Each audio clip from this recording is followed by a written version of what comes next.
नमस्कार, मैं हूं मोहम्मद सैनुल हसन और आप देख रहे हैं क्राइम जासूस। जनपद सोनभद्र के मधुपुर में स्थानीय इंडियन बैंक के लघु शाखा ब्रांच ऑफिस जो बाजार के दक्षिण त्रिमोहानी के पास है। लघु शाखा प्रबंधक दीपक जायसवाल 10 बजे लघु शाखा बैंक में पैसे का लेन-देन कर रहे थे। उसी दौरान एक बाइक पर सवार होकर 3 लोग लघु शाखा बैंक में पहुंचे और लघु शाखा प्रबंधक दीपक को कट्टा सटाकर 1,17,000 रुपए काउंटर से निकालकर बैंक से बाहर निकले और मोटरसाइकिल पर सवार होकर तीनों लोग सुकृत की ओर भाग गए। लुटेरों के जाने के बाद प्रबंधक दीपक ने पुलिस को जानकारी दी, जिस पर सुकृत पुलिस प्रभारी राजेश कुमार सिंह ने घटना पर आकर जानकारी प्राप्त किया और लुटेरों की तलाश करनी शुरू कर दी, मगर शाम तक लुटेरों का कुछ अता पता नहीं चल सका था। मधुपुर में इस प्रकार की पहली घटना है जो दिन दहाड़े कट्टा सटाकर लुटेरे पैसा लूटकर फरार हो गए। इस घटना से बाजार वासियों में दहशत का वातावरण फैल गया है। इस संबंध में व्यापार मंडल के अध्यक्ष सुनील सिंह, जयकिशन प्रजापति, उमाशंकर सिंह, सुरेश केसरी, अचल सेठ आदि ने पुलिस अधीक्षक से मधुपुर बाजार में दिन और रात को पुलिस की तैनाती और गश्त को बढ़ाने की मांग की है, क्योंकि मधुपुर में सैकड़ों अच्छी खासी दुकानें, मिल, भारतीय स्टेट बैंक, इंडियन बैंक और उनकी कई लघु शाखाएं कार्यरत हैं। सुरक्षा की दृष्टि से बैंक शाखा में कोई व्यवस्था नहीं है, न तो सीसी कैमरा लगा है, न तो सही ढंग से काउंटर है। लघु शाखा की लूट की घटना की जानकारी होने पर पुलिस अधीक्षक सोनभद्र ने भी घटना स्थल पर आकर मौका मुआयना किया। मुआयना के पश्चात जनपद सोनभद्र के पुलिस अधीक्षक श्री अमरेंद्र प्रसाद सिंह ने इस संबंध में क्या बताया, सुनते हैं। रॉबर्ट्सगंज कोतवाली क्षेत्र के मधुपुर कस्बे में एक लूट की घटना घटी है। वहाँ पे दीपक जायसवाल नाम के एक व्यक्ति हैं जो अपने घर के बाहर ही एक कमरे में ग्राहक सेवा केंद्र चलाते हैं जो इंडियन बैंक से संबंध है।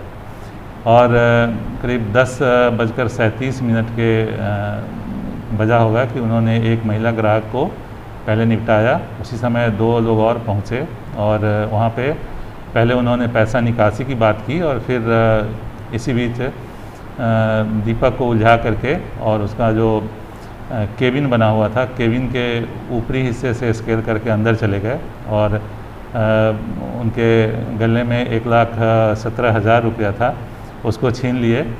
और बाद में दीपक ने शोर मचाया तो वहाँ पे लोगों ने उसका पीछा भी किया थोड़ी दूर, लेकिन तब तक वो आगे निकल गए थे। वहाँ के बगल की एक दुकान में लगे हुए सीसीटीवी कैमरे में 3 लोगों को एक मोटरसाइकिल से भागते हुए देखा गया है। मेरे द्वारा घटनास्थल का निरीक्षण किया गया है। सभी वरिष्ठ अधिकारी वहाँ गए थे और टीमों का गठन किया गया है और बहुत शीघ्र हम उम्मीद करते हैं कि इसका हम लोग अनावरण कर लेंगे। क्या सर असल है कि सर बात सामने आई कि असला लगा के ऐसा कुछ है, लेकिन उनका ये कहना है कि वो हाथ में कुछ लिए हुए थे और चूँकि उस ग्राहक सेवा केंद्र में कोई सीसीटीवी नहीं लगा हुआ है, दूसरे दुकान से देखा गया है तो उसमें स्थिति उतनी स्पष्ट नहीं हो पा रही थी। लेकिन जब इस तरह की घटना किए होंगे तो हम उम्मीद करते हैं कि निश्चित ही उनके हाथ में कोई ऐसी चीज़ रही होगी जिससे कि उन्होंने धमकाने का काम भी किया होगा। और हमारे जनपद में करीब 100 के आसपास इस तरह के ग्राहक सेवा केंद्र होंगे और अब इनकी भी सुरक्षा रिव्यू कराने की आवश्यकता है। उनके यहाँ जैसा कि मेरे द्वारा देखा गया, अगर जो उनका डेस्क है, डेस्क के ऊपर एक केबिन बना हुआ है शीशे का, जिससे कि वो ग्राहक को पैसा देते हैं। उस केबिन के ऊपर अगर जाली लगी होती तो ये घटना नहीं घटती। मैं जनपद के सभी ग्राहक सेवा केंद्र से जुड़े हुए जितने भी लोग हैं, कारोबारी हैं, सबसे मैं अनुरोध करता हूं कि वे अपने वर्क प्लेस को थोड़ा सुरक्षित बनाएं और जो उनका डेस्क होता है, डेस्क के ऊपर शीशे की केबिन बनाते हैं, उसके ऊपर भी एक उनको मजबूत जाली लगानी चाहिए ताकि कोई ज़बरदस्ती आकर के अंदर जहाँ पर उनका कैश वगैरह उनके ड्रॉर में होता है, वहाँ आकर के कोई लूटपाट की घटना न कर पाएँ।